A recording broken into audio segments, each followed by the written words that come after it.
Hello students, आज हम organic chemistry start करने जा रहे हैं। सबसे पहले जानते हैं कि ऑर्गेनिक केमिस्ट्री की बेसिक चीजें क्या हैं। ऑर्गेनिक केमिस्ट्री में सबसे बेसिक चीज जो आपने समझनी है वो है कार्बन। कार्बन एकमात्र एक ऐसा एटम है जो कि पीरियोडिक टेबल में इतने सारे एटम से इतना डिफरेंट है कि वो एक पूरी ऑर्गेनिक केमिस्ट्री डिजाइन कर देता है। कार्बन की ये क्वालिटीज क्या है, सबसे पहले हम ये समझते हैं। कार्बन में तीन खास प्रॉपर्टीज हैं। पहली इसकी प्रॉपर्टी है इसका स्मॉल साइज। अपने स्मॉल साइज की वजह से ये किसी से भी बड़े अच्छे से कंबाइन होने की क्षमता रखता है। सेकेंड इसकी प्रॉपर्टी है कैटिनेशन। कैटिनेशन यानी कि इसकी कॉम्बिनेशन प्रॉपर्टी। ये सिंगल, डबल और ट्रिपल बॉन्ड से अपने एटम्स के साथ यानी कि कार्बन और कार्बन आपस में जुड़ जाएंगे और कई अन्य एटम्स के साथ भी बॉन्ड बनाने की कैपेसिटी रखता है। तीसरी इसकी प्रॉपर्टी है कि ये टेट्रावेलेंट है। टेट्रावेलेंट कार्बन में 6 इलेक्ट्रॉन्स होते हैं और इसके आउटर मोस्ट शेल में 4 इलेक्ट्रॉन्स होते हैं, यानी कि किसी अन्य 4 अन्य के साथ 4 जगह कंबाइन कर सकता है, इसीलिए ये टेट्रावेलेंट है। अपनी इस प्रॉपर्टी की वजह से ऑर्गेनिक केमिस्ट्री ने इतना वास्ट रूप ले लिया है और एक अलग ही ब्रांच खुल गई है केमिस्ट्री की, जो कि इतनी ज्यादा इंपॉर्टेंट है। तो ऑर्गेनिक केमिस्ट्री जब हम स्टार्ट करते हैं तो उसमें सबसे पहला टॉपिक जो सामने निकल करके आता है वो होता है हमारा हेलो एल्केन्स और हेलो एरेन्स। जानते हैं हेलो एल्केन्स क्या होता है। हेलो एल्केन्स नाम से ही क्लियर हो रहा है कि हेलो एल्केन्स में हेलोजन यानी कि F, Cl, Br और I होता है। ये ग्रुप 17 के एलिमेंट्स है। हालांकि इनके अलावा एक और एलिमेंट इसमें शामिल होता है जो कि एस्टेटाइन है। ये एक रेडियो एक्टिव सब्सटेंस है, इस वजह से इसे हम हेलो एल्केन्स में नहीं पढ़ते हैं। तो फ्लोरीन, क्लोरीन, ब्रोमीन और आयोडीन हेलोजन की जगह यूज होते हैं एज हेलो एल्केन। एल्केन हमारा एल्किल ग्रुप एल्केन के अंडर आएगा। जब हम क्लासिफिकेशन की बात करते हैं तो क्लासिफिकेशन हम 2 टाइप से कर सकते हैं, on the basis of number of halogen atoms. अगर हेलोजन एटम किसी कार्बन में एक है तो इसे हम मोनो हेलो एल्केन कहेंगे, मोनो हेलो एल्केन। अगर ये 2 हैं इस तरीके से या इस तरीके से, अगर 2 हेलोजन है तो इसे हम डाई हेलो एल्केन कहेंगे और 3 अगर हेलोजन एटम है तो उसे ट्राई हेलो एल्केन कहेंगे। ये क्लासिफिकेशन तब काम आएगा जब हम हेलोजन एटम्स को ध्यान में रख करके क्लासिफिकेशन करेंगे। अगला क्लासिफिकेशन का बेसिस है on the basis of nature of carbon atom. Carbon atom के नेचर के अकॉर्डिंग 2 प्रकार का क्लासिफिकेशन हम करेंगे। पहला classification sp3 hybridised carbon hydrogen atom और अगला है sp2 hybridised carbon halogen classification. तो पहले sp3 hybridised carbon halogen atom देखेंगे। तो कार्बन हेलोजन एटम जब या बॉन्ड कार्बन हेलोजन बॉन्ड जब बनता है तो sp3 हाइब्रिडाइज्ड अगर वो होगा तो इसको हम 3 टाइप में डिवाइड कर लेंगे, एल्काइलिक, एलाइलिक और बेंजाइलिक। एल्काइलिक कौन होंगे? एल्काइलिक यानी कि RX बॉन्ड सीधा सीधा होगा, R के बदले हम माना एक कार्बन रखते हैं। कार्बन के साथ जिस कार्बन के साथ हेलोजन जुड़ा है अगर उसमें 2 हाइड्रोजन अवेलेबल हैं, अगला कोई एल्किल ग्रुप या कुछ और CH3, C2H5 कुछ भी हो सकता है, अगर इस तरीके की व्यवस्था है कि जिस कार्बन से हेलोजन जुड़ा है उसमें 2 हाइड्रोजन अवेलेबल है तो उसे हम 1 डिग्री या प्राइमरी हेलो एल्केन कह देंगे। दूसरा एलाइलिक के अंदर दूसरा जो आएगा वो आएगा सेकेंडरी। सेकेंडरी वो हेलो एल्केन कहलाएंगे जिससे हेलोजन एटम जुड़ा है, जिस कार्बन से उसमें केवल एक हाइड्रोजन अवेलेबल हो। अगली कोई भी चीज हो सकती है, अगले 2 बॉन्ड या तो एल्किल ग्रुप से भर सकते हैं, मेथिल, एथिल, प्रोपिल, ब्यूटिल, कोई भी ऐसी चीज वहां पर हो सकती है। तीसरा टर्शियरी, थर्ड डिग्री या टर्शियरी हेलो एल्केन वो कहलाते हैं जिनमें जिस कार्बन से हेलोजन एटम जुड़ा है उसमें कोई भी हाइड्रोजन अवेलेबल नहीं होगा, या तो उसमें कार्बन अवेलेबल होगा या 2 कार्बन, 3 कार्बन या कोई साइक्लिक ग्रुप अवेलेबल होगा। तो ये समझ लीजिए कि प्राइमरी हेलो एल्केन वो कहलाएंगे जिनमें नंबर ऑफ हाइड्रोजन 2 होंगे। सेकेंडरी वो कहलाएंगे जिसमें जिस कार्बन से हेलोजन जुड़ा है उसमें केवल एक हाइड्रोजन अवेलेबल होगा। और टर्शियरी या 3 डिग्री वो कहलाएंगे जिसमें एक भी हाइड्रोजन एटम अवेलेबल नहीं होगा।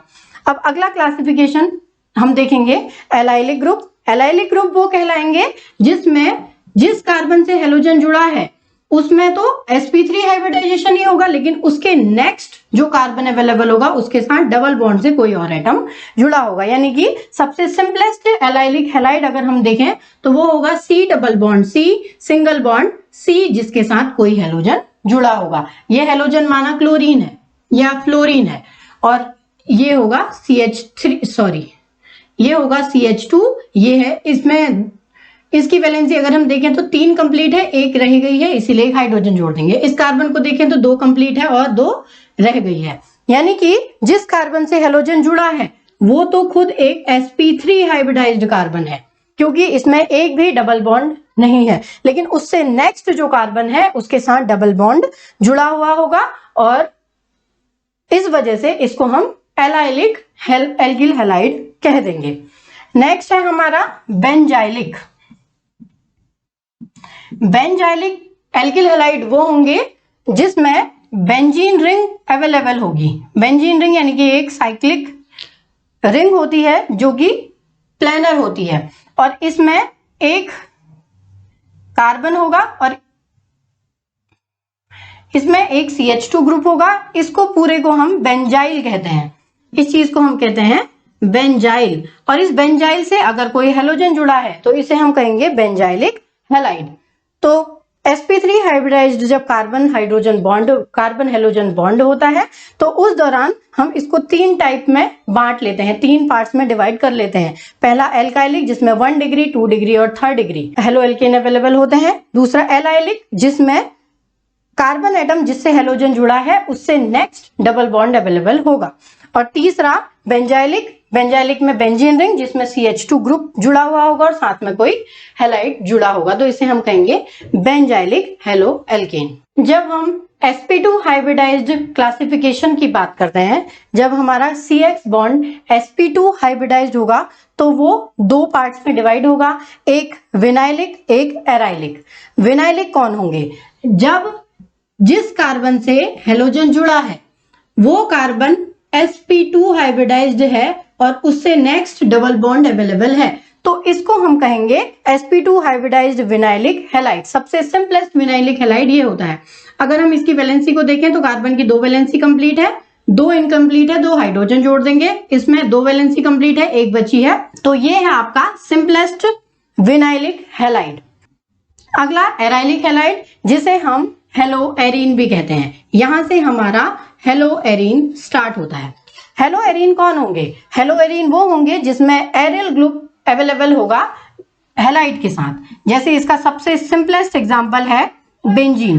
बेंजीन की क्वालिटीज क्या क्या होती हैं कि इसे हम एरीन कहते हैं। सबसे पहले इसे एरीन कहने का कारण ये है, इसमें एरोमा की स्मेल आती है। एरोमा की स्मेल एक कड़वे बादाम की जैसी स्मेल आती है और इस स्मेल को ही हम एरोमेटिक स्मेल कहते हैं। इस एरोमेटिक स्मेल की वजह से इन सभी का नाम एरीन रख दिया गया है। अब इनकी जो विशेष प्रॉपर्टीज होती हैं एरीन होने के लिए, वो प्रॉपर्टी होती है कि सबसे पहले तो ये एक साइक्लिक कंपाउंड बनाते हैं। जैसा कि आप देख सकते हैं ये एक साइक्लिक कंपाउंड है जो कि चारों ओर से घिरा हुआ है, गोल साइकिल बनी हुई है। नेक्स्ट ये प्लेनर होते हैं। प्लेनर का मतलब ये है कि ये सभी के सभी, इसमें जितने भी कार्बन अवेलेबल होंगे वो सभी के सभी कार्बन sp2 हाइब्रिडाइज्ड होंगे। Cyclic planar. तीसरा ये हकल्स रूल को फॉलो करते हैं और हकल्स रूल को फॉलो करने की वजह से ये एरोमेटिक कंपाउंड्स कहलाते हैं। अब हम जानते हैं कि क्या होता है एराइलिक बेंजीन। तो जो एरिल हैलाइड होते हैं उसमें एक बेंजीन रिंग होगी और उस बेंजीन रिंग के साथ डायरेक्टली कोई हेलोजन जुड़ा होगा। जब डायरेक्ट हेलोजन जुड़ा होता है तो इसे हम कहते हैं एरिल हैलाइड। तो ये है हमारा क्लासिफिकेशन। हमने क्लासिफिकेशन के दौरान 2 बातें कही, एक sp3 हाइब्रिडाइज्ड, एक sp2 हाइब्रिडाइज्ड। आइए जानते हैं कि क्या होता है sp3 हाइब्रिडाइज्ड और क्या होता है sp2 hybridised. sp3 hybridised carbon वो कार्बन होगा जिसमें कार्बन की चारों वैलेंसी सिंगल बॉन्ड से कंप्लीट होंगी। तो क्या होता है sp3 हाइब्रिडाइज्ड कार्बन? अगर आप इस स्ट्रक्चर को देखें तो इसके सेंटर को हम कार्बन मान लेते हैं और इसके चारों ओर अलग अलग एलिमेंट्स या अलग अलग एटम्स जुड़े हुए हैं। सेंटर पर कार्बन, एक इस तरीके से, 3 इस तरीके से। इस स्ट्रक्चर को हम टेट्राहेड्रल स्ट्रक्चर कहते हैं। आप देख सकते हैं कि 4 के 4 यहाँ पर सिंगल बॉन्ड है और चारों में कोई ना कोई एटम या एलिमेंट जुड़ा है। माना हम इन तीनों को हाइड्रोजन मान लेते हैं और इसे हेलोजन मान लेते हैं, तो ये एक ऐसा एल्किल हैलाइड है जिसका हाइब्रिडाइजेशन sp3 है। अब बात करते हैं sp2 हाइब्रिडाइजेशन की। sp2 हाइब्रिडाइज्ड कार्बन वो होगा जिसमें कार्बन और कार्बन के बीच में डबल बॉन्ड अवेलेबल होगा। इसका एक उदाहरण आप ये देख सकते हैं, यहां पर माना ये कार्बन है, ये एक कार्बन है और इस कार्बन से दो अलग एटम, माना दोनों को हम हाइड्रोजन मान लेते हैं, दोनों हाइड्रोजन जुड़े हुए हैं, तो आप देख सकते हैं कि ये एक ऐसी स्ट्रक्चर है, ये कार्बन और दो अलग एटम, ये एक ऐसी स्ट्रक्चर है जो कि ट्रायंगुलर है। इसके साथ एक और कार्बन को आप जोड़ देंगे जो कि डबल बॉन्ड से जुड़ा होगा, इन दोनों के बीच में हम डबल बॉन्ड सपोज कर लेते हैं और इस तरफ दो अलग एटम और अवेलेबल है, तो इसकी जो स्ट्रक्चर होती है वो होती है ट्रायंगुलर। ये है हमारा sp2 हाइब्रिडाइज्ड कार्बन। अब इससे अगर कोई हेलोजन जुड़ा होगा तो इसे हम कहेंगे sp2 hybridised carbon atom which attached with halogen atom. अगली चीज हम समझते हैं नॉमेनक्लेचर। नॉमेनक्लेचर दो टाइप का होगा, एक कॉमन नेमिंग सिस्टम और एक IUPAC naming system. Common naming system जो कि कई बार किसी साइंटिस्ट के नाम पर या कई बार किससे वो डिस्कवर की गई है, जैसे माना फॉर्मिक एसिड है, वो फॉर्मिका नाम की चींटी से अवेलेबल हुआ है इसीलिए उसका नाम फॉर्मिक एसिड रख दिया गया। ब्यूटारिक एसिड क्योंकि वो बटर से मिला था इसीलिए ब्यूटारिक एसिड। तो इस तरीके के नाम जब हम इस्तेमाल करते हैं तो इसे हम कॉमन नेमिंग सिस्टम कहते हैं। कॉमन नेमिंग सिस्टम के कुछ रूल्स भी थे, अगर साधारण सिंपल सी चेन है तो उसे हम नॉर्मल चेन कह देंगे, जब एक ब्रांच अगर अवेलेबल होगी तो उसे हम आइसो कह देंगे, और जब कोई भी ब्रांच, जब पूरी तरह से ब्रांच से घिरा होगा तो उसको हम नियो अरेंजमेंट कह देंगे या नियो नेमिंग सिस्टम कह देंगे। अगला होता है IUPAC नेमिंग सिस्टम। तो IUPAC नेमिंग सिस्टम बहुत ज्यादा इंपॉर्टेंट होता है, ये है international union of pure and applied chemistry. तो ये सिस्टम बनाती है कि किस तरीके से हम देश के किसी भी कोने में या दुनिया के किसी भी कोने में चले जाएं तो केमिकल नेमिंग सेम होगी, कहीं पर किसी की उत्पत्ति, साइंटिस्ट का नाम इतना ज्यादा रटा रटाया नहीं होगा और इजीली हम किसी भी कंपाउंड को नाम दे सकते हैं, क्योंकि हमने पहले ही डिस्कस किया है कि कार्बनिक केमिस्ट्री, ऑर्गेनिक केमिस्ट्री बहुत ज्यादा वास्ट है, तो इतने ज्यादा नेम्स को याद रख पाना इजी नहीं होगा। यहाँ पे मैंने कुछ कंपाउंड लिखे हुए हैं, आइए हम इनके कॉमन और IUPAC नेम्स को जानते हैं। पहला जो कंपाउंड यहाँ पर लिखा हुआ है इसका कॉमन नेम होता है मेथिल क्लोराइड, और जब IUPAC नाम लिखते हैं तो एक कार्बन को हम कहते हैं मेथ और इसका नाम हो गया क्लोरोमेथेन। IUPAC का सिस्टम होता है कि सबसे पहला जो लेटर होता है वो कैपिटल लिखा जाता है, ऐसे इसका कॉमन नेम होगा नॉर्मल आइडो, क्योंकि एक नॉर्मल चेन है तो नॉर्मल आइडो प्रोपेन, और IUPAC नाम होगा 1 आइडो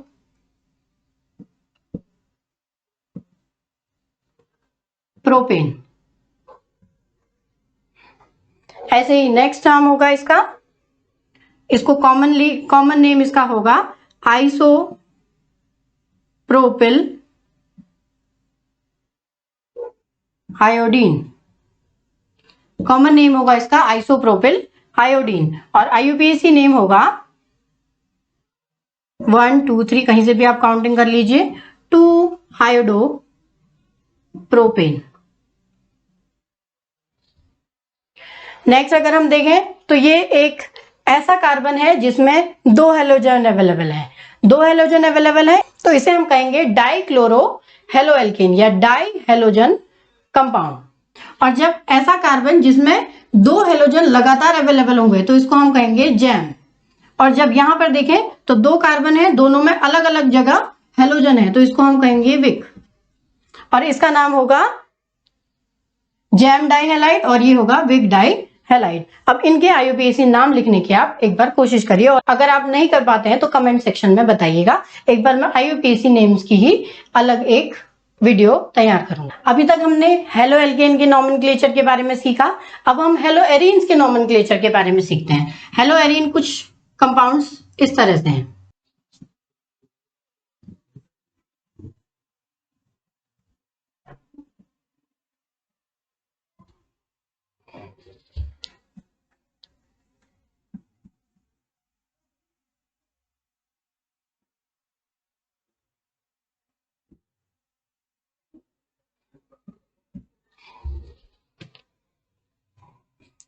इसका कॉमन नेम होगा ब्रोमोबेंजीन। अगर इस पोजीशन पर कोई ग्रुप अवेलेबल होता है तो इससे नेक्स्ट जो पोजीशन होती है इसको हम कहते हैं ऑर्थो, और इससे जो नेक्स्ट पोजीशन होती है उसे हम कहते हैं मेटा, और सबसे नीचे की पोजीशन को हम कहते हैं पैरा। ऐसे ये वाली पोजीशन कहलाती है मेटा, ये वाली ऑर्थो। यानी कि किसी भी बेंजीन में 2 ऑर्थो, 2 मेटा और 1 पैरा अवेलेबल होता है, और सबसे ऊपर अगर ग्रुप अवेलेबल है तब। तो ये है पैरा ब्रोमोटोलुइन, और इसका नाम होगा मेटा हाइड्रोटोलुइन। IUPAC नाम की बात की जाए, इसका नाम ब्रोमोबेंजीन ही होता है, और इसका नाम होता है 2 ब्रोमोटोलुइन या 2 ब्रोमोमेथिल बेंजीन। इसका नाम होगा 3 आइडोमेथिल बेंजीन। अब हम बात करते हैं आइसोमेरिज्म की। तो हेलो एल्केन में 2 टाइप की आइसोमेरिज्म होती है, एक चेन आइसोमेरिज्म और एक पोजीशन आइसोमेरिज्म। चेन आइसोमेरिज्म वो होगी जब आपके सिंपल चेन में हेलोजन की पोजीशन तो यही रहेगी, लेकिन चेन माना 5 कार्बन है, तो 5 कार्बन एक बार नॉर्मली ऐसे अरेंज्ड है, अगली बार इनका अरेंजमेंट कुछ ऐसा है कि हेलोजन तो अपनी जगह में है, लेकिन यहां पर एक कार्बन और एक कार्बन यहां पर, इस तरीके की सिचुएशन। अगली बार इसी सिचुएशन को हम कुछ इस तरीके से डिफाइन कर लेते हैं। यानी कि चेन कुछ अलग टाइप की बन रही है तीनों टाइम पे। तो ये वाली नॉर्मल चेन, ये वाली आइसो चेन और ये वाली नियो चेन। तो चेन आइसोमेरिज्म इस तरीके की होती है। अगली पोजीशन जब कार्बन की, केवल हेलोजन की पोजीशन पर चेंजेस आएंगे। माना 4-5 कार्बन यहाँ पर है और एक हेलोजन है, एक बार ये हेलोजन यहाँ पे है, अगली बार इसी हेलोजन को मैं यहाँ लिख दे रही हूँ, अगली बार इसी हेलोजन को यहाँ लिख दे रही हूँ, तो ये हेलोजन की पोजीशन चेंज हो रही है, तो इसको हम पोजीशन आइसोमेरिज्म कहेंगे। नेक्स्ट टॉपिक है nature of CX bond. CX bond के नेचर की हम बात करें तो कार्बन से ज्यादा हेलोजन इलेक्ट्रोनेगेटिव होता है, तो इनके बीच में जो ये शेयर्ड पेयर ऑफ इलेक्ट्रॉन है, यानी कि जिस पर बॉन्ड बना है, एक इलेक्ट्रॉन इसका एक इलेक्ट्रॉन इसका, वो इलेक्ट्रॉन हेलोजन की तरफ ज्यादा झुका होता है, क्योंकि ये ज्यादा इलेक्ट्रोनेगेटिव है। इसी वजह से ये पार्शियली नेगेटिव और ये पार्शियली पॉजिटिव बिहेवियर शो करता है, तो इसका नेचर पोलर होगा। अगर हम नॉर्मल हेलो एल्केन की बात करें तो पोलैरिटी इस तरीके की होगी कि हेलोजन ज्यादा इलेक्ट्रोनेगेटिव और कार्बन इलेक्ट्रो पॉजिटिव होगा। लेकिन जब हम यही चीज बेंजीन रिंग में देखते हैं तो बेंजीन में जो अवेलेबल हेलोजन होता है, इसमें जो शेयर्ड पेयर ऑफ इलेक्ट्रॉन इसकी तरफ होगा, वो रिंग की तरफ अपना इलेक्ट्रॉन भेज देता है। रिंग की तरफ इलेक्ट्रॉन भेजने का रीजन है इस शेयर्ड पेयर ऑफ इलेक्ट्रॉन का रिंग की तरफ शिफ्ट हो जाना। रिंग की तरफ ये शेयर्ड पेयर ऑफ इलेक्ट्रॉन इसीलिए शिफ्ट होता है क्योंकि इसमें रेजोनेंस का गुणधर्म होता है, या फिर ये समझ लीजिए कि ये रिंग ज्यादा इलेक्ट्रोनेगेटिव है। ये हेलोजन से अपनी तरफ इलेक्ट्रॉन खींच लेगी, जिसकी वजह से halogen double bond character gain कर लेगा। ये प्रोसेस कुछ इस तरीके से होगी। ये रेजोनेंस का साइन होता है। जब हेलोजन से रिंग की तरफ इलेक्ट्रॉन बढ़ेंगे तो हेलोजन पार्शियली पॉजिटिव और रिंग पार्शियली नेगेटिव हो जाएगी, और पॉजिटिव और नेगेटिव बॉन्ड बना लेते हैं। अब जैसे ये इलेक्ट्रॉन यहां जाएंगे उसी दौरान ये बॉन्ड भी टूटेगा, और ये बॉन्ड टूटेगा तो यहां पर इलेक्ट्रॉन इकट्ठे हो जाएंगे नेगेटिवली, और ये वाला पार्ट पॉजिटिव, क्योंकि अब पॉजिटिव नेगेटिव ने बॉन्ड बना लिया है तो यहां पर डबल बॉन्ड कैरेक्टर आ जाएंगे हेलोजन एटम पर। ये प्रोसेस रेजोनेंस कहलाएगी। इसीलिए बेंजीन रिंग में जो हेलोजन अवेलेबल है वो हेलोजन कम पोलर होता है इस हेलो एल्केन के मुकाबले। तो आज की वीडियो में हमने क्लासिफिकेशन को समझा, रेजोनेंस को समझा, बेंजीन रिंग में अवेलेबल रेजोनेंस, IUPAC नेमिंग को समझा, और साथ में कार्बन हेलोजन बॉन्ड को समझा। तो अगली वीडियो में मिलते हैं, वहां हम हेलो एल्केन और हेलो एरीन की प्रिपरेशन के बारे में और उनकी केमिकल और फिजिकल प्रॉपर्टीज के बारे में समझेंगे। तो हमारे साथ बने रहिए, चैनल को सब्सक्राइब करिए, और इस वीडियो को अगर आपको पसंद आई है तो लाइक जरूर करिए। Thank you for watching.